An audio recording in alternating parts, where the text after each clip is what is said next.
Bonsoir à tous.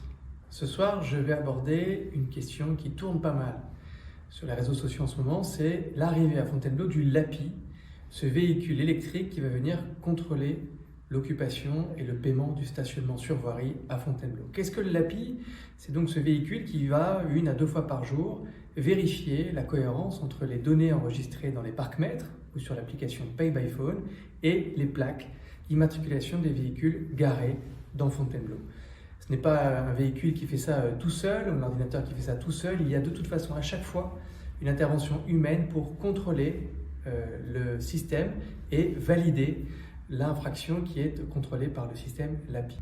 Autre élément important à rappeler ce soir, c'est que le but, c'est surtout de faire respecter le stationnement payant à Fontainebleau. On n'est pas en train d'installer une taxe supplémentaire ou un impôt supplémentaire.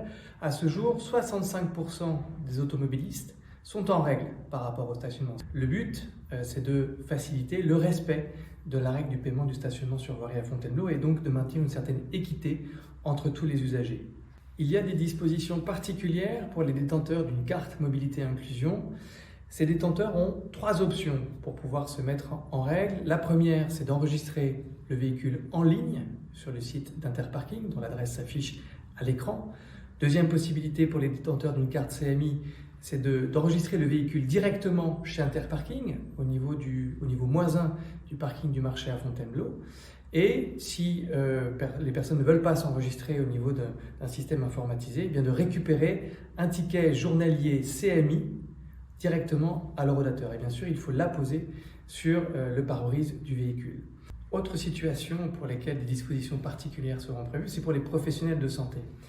Pour les professions médicales qui disposent d'un caducé et qui pratiquent des interventions à domicile à Fontainebleau, il faut prendre un ticket caducé à l'horodateur pour la demi-journée en zone verte ou via l'application Pay by Phone et c'est gratuit. Pour les professionnels de santé qui ne disposent pas de caducé mais qui réalisent malgré tout des soins à domicile à Fontainebleau, il faut là s'enregistrer annuellement sur le site internet dont l'adresse s'affiche à nouveau ou au niveau -1 du parking du marché à Fontainebleau.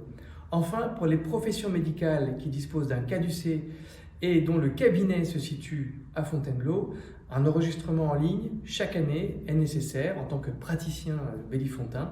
Le lien s'affiche également à l'écran et vous devrez vous acquitter d'un forfait annuel de 300 € et vous aurez après aucune limitation de temps de stationnement en zone verte. Voilà, c'est un nouveau système qui vise à plus d'équité dans le respect du stationnement payant à Fontainebleau.